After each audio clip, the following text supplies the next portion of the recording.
Hi, this is the Film Mania channel, and it's Only the Brave. Based on true events, the movie tells the story of firefighters who are trapped in the deadly danger. It's gonna be okay! Okay! The story begins with a frame. Based on a true story, firefighter Eric Marsh dreams of a forest on fire. When he wakes up to a phone call, he learns that he is urgently called to work. A large-scale forest fire has broken out near Phoenix. Marsh carefully prepares his gear, stowing it in his backpack. After talking with his wife, he goes by pickup truck to the scene, picking up colleagues. On the horizon, a huge column of smoke can be seen rising into the sky. To contain the fire, rescuers by helicopter draw water even from private pools. But the locals respond with understanding and thank them for their dedication. However, this noble work has its difficulties. On the territory where Marsh works, another team of specialists is sent, the head of which ignores the warnings of an experienced firefighter. To earn the status of professionals, Marsh's team needs to be certified and federally licensed. The fire approaches the residential areas of the town of Prescott, and the residents begin a hasty evacuation, taking only the essentials, which leads to traffic jams. During this time, Brandon McDonagh learns that his ex-girlfriend is expecting a baby. He decides to talk to her, but because of his addiction to drugs, his good intentions end in failure.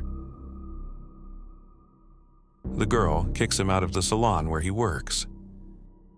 On the way back home, Brandon tries to steal a navigator from his car, but is caught by the police, amazed at his stupidity. Eric Marsh asks for help from Dwayne Steinbrink, the head of the Forest Firefighting Service. He agrees to help, but warns that their team will have to work overtime for the whole season to successfully pass the certification. In addition, it is necessary to convince the mayor to allocate money from the budget. The argument recalls an incident in Prescott when the fire came close to homes. Along with assistant Jesse Steed, Marsh begins to form a new squad, replacing those who have left for more lucrative positions. Brandon comes in for an interview. After being released on bail, his mother kicked him out of the house and his ex-girlfriend is already a mom. To prove that he is capable of taking care of his child and being responsible, Brandon urgently needs a job.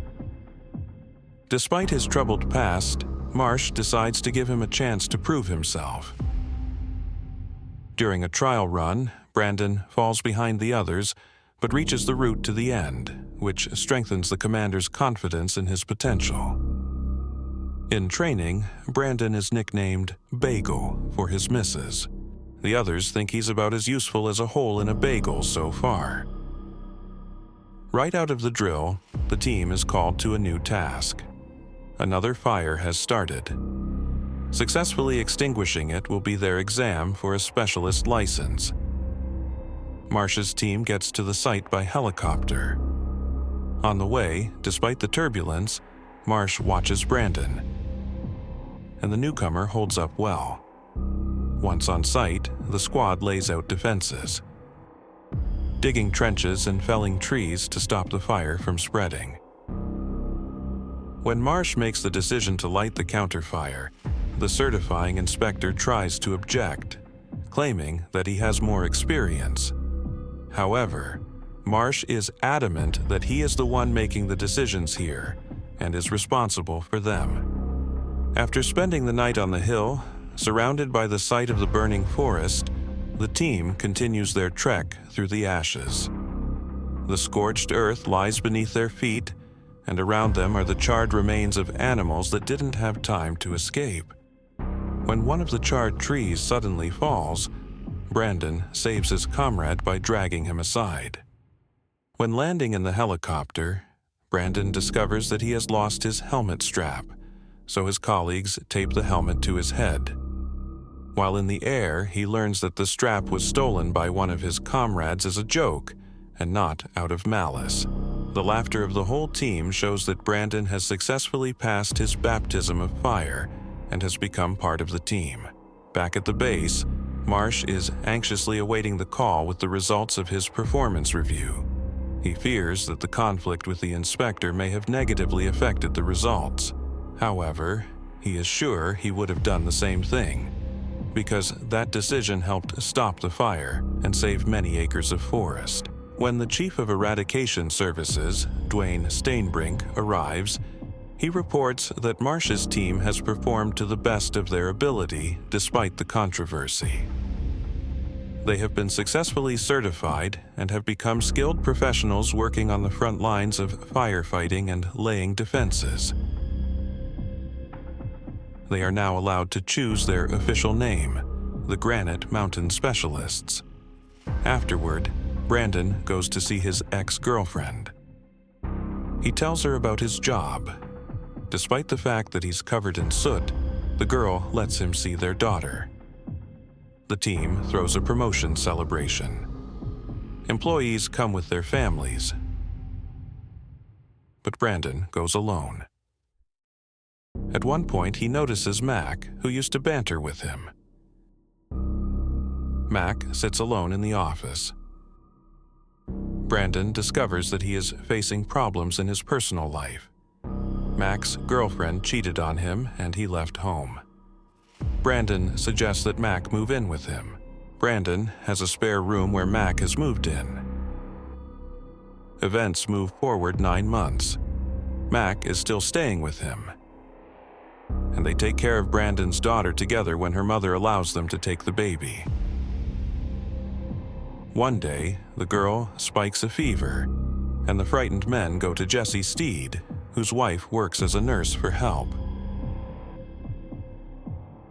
Brandon admits that this situation has scared him more than any fire he has been involved in.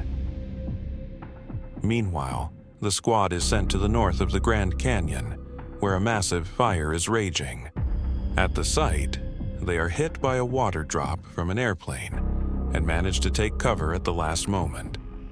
While working near the fire, Brandon trips and hits a branch, but Marsh pulls him away in time. Later, when the hearth is contained, the entire crew sits on the edge of the canyon and watches the fire finish burning. Back home, Marsh learns that his wife has been in a car accident. This leads to a serious argument. Meanwhile, Brandon's daughter becomes afraid of him, as he has become almost a stranger to her. As Brandon plays with his daughter in the park, they notice a huge column of smoke on the horizon. The forests near Prescott, their hometown, on the slopes of Granite Mountain, are burning. Firefighters from all over the country arrive to help, but the locals are assigned a special mission to protect a national treasure, a tree more than 2,000 years old. To keep the fire from reaching the relic, the squad clears the land to bare ground and burns around the oncoming fire in an effort to contain the elements. However, the wind picks up the burning sparks, which creates additional difficulties. The firefighters even have to make sure their clothes don't catch fire. Despite the challenges, the team is up to the task. In honor of the achievement, they take a photo by the tree, building a pyramid of bodies. At this point, Brandon is bitten by a rattlesnake and is taken to the hospital. As a former drug addict, Brandon refuses painkillers, which earns him the respect of Marsh, who comes to visit him. In the morning, his co-workers present him with a souvenir, the tail of a snake they caught after a long chase. Later, Brandon is visited by his ex-girlfriend and daughter, bringing a newspaper with a photo of the team on the front page. After being discharged, he goes to the saloon where he was once humiliated. Now, he is greeted as a hero that everyone knows and respects. The firefighters banter with Brandon as they check out the snake bite mark. In the midst of the fun, he asks Marsh to come out and talk privately. Brandon thanks him for his trust and a chance to change, but admits he wants to move to a regular firehouse to be closer to his daughter. Marsh doesn't like this. He was reluctant to take on a squad that uses the job as a temporary career phase. An argument arises between them. Marsh reminds them that with his criminal record and past, he is unlikely to be accepted into the regular unit. Later, talking to his wife, Marsh admits that he is worried about Brandon and fears that he may go back to drugs. His wife, however, supports Brandon's decision to spend more time with his family, which leads to their argument. To calm down, Marsh visits an old friend, Steinbrink. Eric tells him a story about a burning bear that haunted him in his nightmares. He compares himself to this bear, recognizing that he keeps running forward, not noticing that he is doomed. Back home, he reconciles with his wife and plans to retire after the season.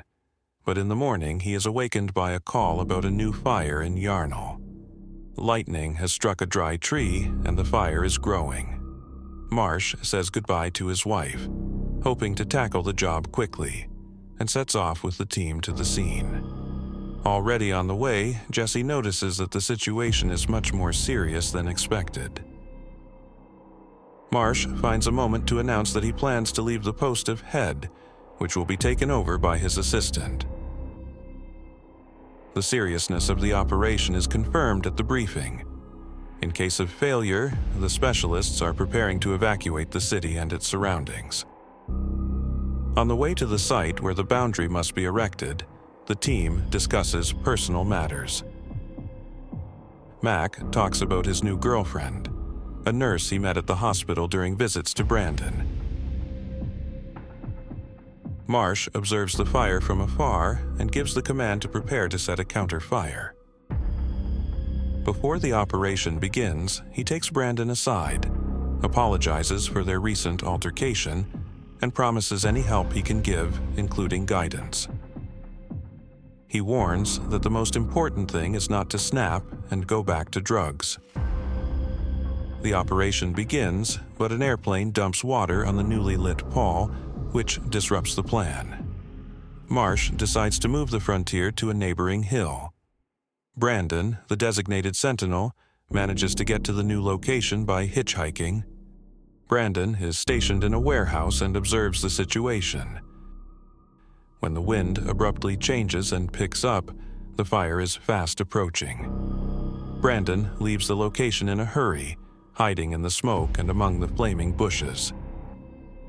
The fire reaches the first control point and Marsh's team is forced to retreat. The same man who gave Brandon a ride helps him escape the fire trap. The firefighters withdraw towards the town, picking up the Granite Mountain vehicles on the way. Marsh climbs to the top of the hill to assess the situation. His team is on scorched ashes, and the fire is approaching the second checkpoint. Houses are burning in the town, and the firefighters' base camp is moving. All tanker planes are busy. There is no one to extinguish the flames. Realizing that the situation is critical, Marsh suggests building a line near a safe ranch where they can take cover. The team descends to the ranch and Brandon makes it to base camp. The wind picks up, the fire crosses the third control point and spreads rapidly. Marsh realizes that the squad won't make it to the ranch in time, and it's impossible to get back up there either. He decides to organize a shelter in place. The team clears the site, and Marsh reports the situation.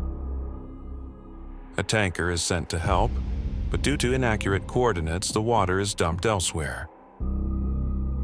Brandon hears the radio conversations and is tormented by helplessness. When the fire comes close, Marsh gives the command to get into fireproof bags. Specialists, suffocating from smoke, take cover in protective bags. A helicopter carrying water appears over the fire, but no one answers Granite Mountain's calls. Brandon, listening to the negotiations, weeps with helplessness. The burning bear from Eric Marsh's nightmares flashes into the frame. The helicopter flies over the ashes, and the medic notices something on the ground. Upon landing, he finds the crew, but all 19 men are lying motionless in protective bags. The medic reports that the squad is dead. Brandon is the only survivor. Upon learning of the team's death, he drops his walkie-talkie. The bodies are taken to Prescott High School, where relatives gather. But when it turns out that one person survived, everyone holds out hope that it's their loved one. Brandon enters the auditorium, and all eyes turn to him. Realizing he's hated for being a survivor, the guy walks out and falls to his knees, blaming himself for the rescue. Marcia's wife comforts him. 3 years later, Brandon brings his daughter to the relic tree they once saved. There is a memorial there to honor the Granite Mountain Spicers, his comrades, friends, and brothers. And on that positive note, the movie ends. Thank you for watching.